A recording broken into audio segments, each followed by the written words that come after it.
This is your teacher, Philipinarose Estiller, or you may call me Teacher Pinang for short, your math teacher for today's lesson.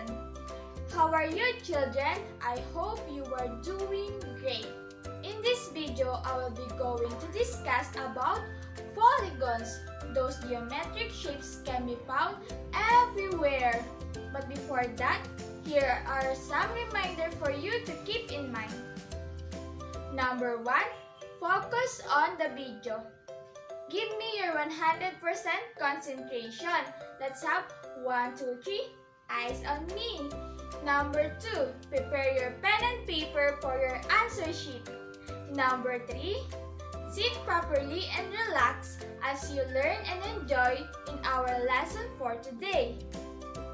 Now, let's take a look at the objectives of our lesson for today.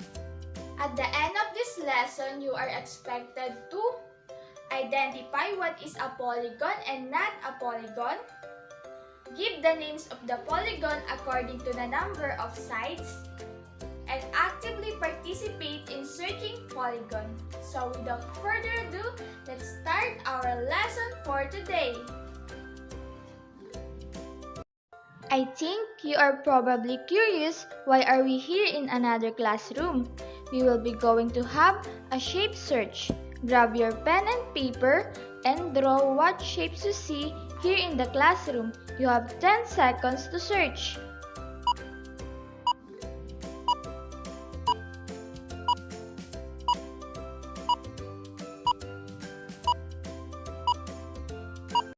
You did a great job! Can you please give yourself a tap on the back and say that?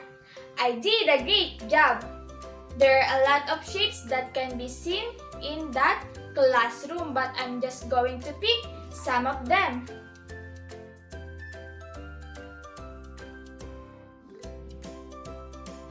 Let's identify which of these shapes are polygons.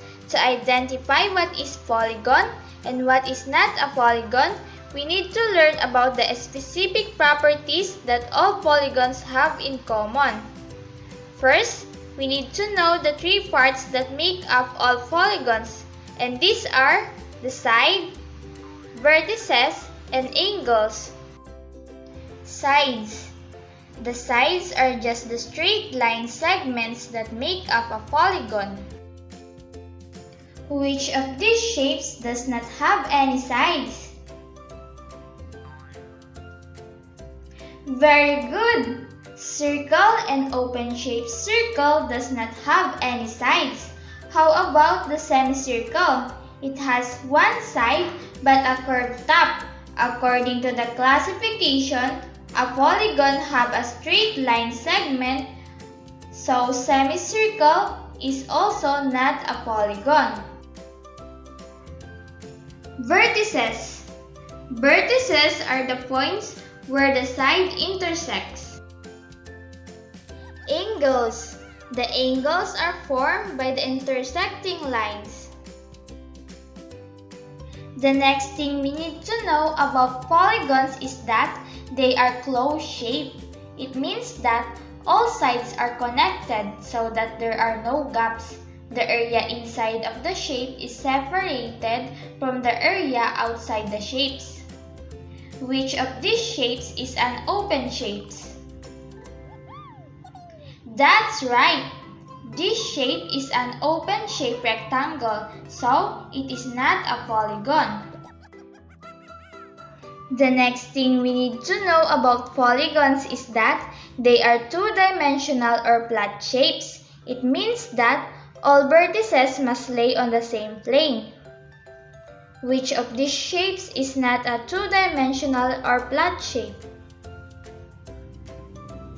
Good job! The cuboid is a 3-dimensional shape, so that it is not a polygon. The last shapes we have here is rectangle and triangle. They are polygons. Here are some examples of polygons. We can classify these polygons according to the number of their sides. If your polygon is 3-sided, that is what we call triangle. 4-sided, that is quadrilateral. 5-sided pentagon, 6-sided hexagon, 7-sided heptagon, 8-sided octagon, 9-sided nonagon, 10-sided decagon, 11-sided endecagon, 12-sided dodecagon. To the next one, you can use n, and we may call it n-gon. For example, you have a polygon that has 13 sides. You can call it 13-gon. To easily remember the name of the polygons according to the number of their sides, we have here codes. So tri means 3, quad means 4, penta means 5, hexa means 6, hepta means 7, octa means 8, nona means 9, deca means 10, uno or 1 plus deca or 10 is 11, and du is duo or 2 plus deca or 10 is 12. Now, you completely know what is polygon and not a polygon. You also learn about the names of polygon according to the number of its sides. Remember that? A polygon is a multi-sided shape that has sides, vertices, and angles. A polygon is a closed shape. A polygon is a two-dimensional or flat shape. And a polygon has a name according to the number of their sides. Don't forget the code: tri, quad, penta, hexa, hepta, nona, deca, uno plus deca, and duo plus deca. Now, you are ready for our activity. It is activity time. Activity number 1. Identify which of the following shapes are polygon. You have 3 seconds to answer. Number 1. Which of these shapes is polygon? A, B, or C? The answer is letter C. Number 2. Which of these shapes is polygon? A, B, or C? The answer is letter A. Number 3. Which of these shapes is polygon? A, B, or C? The answer is letter B. Number 4.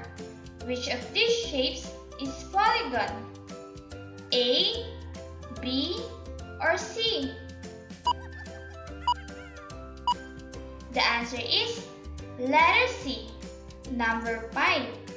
Which of these shapes is polygon? A, B, or C? The answer is letter A. You did a great job. Now, let's move on to the activity number 2. Activity number 2.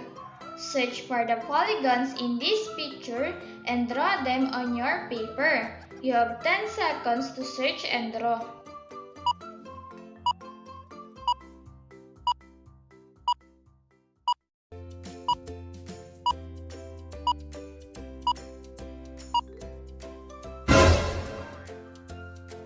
These are the polygons that can be found in the picture. You did a great job. Now, let's move on to the activity number 3. Activity number 3. Name these polygons according to the number of its sides. You have 3 seconds to answer. Number 1.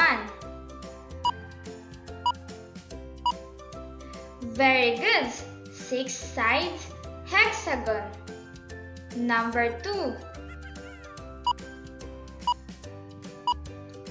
Very good. 3 sides triangle.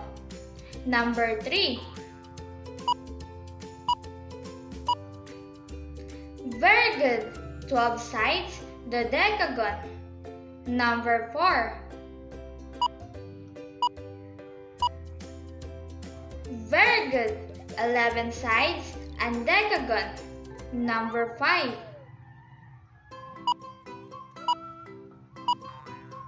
Very good. 7 sides, heptagon.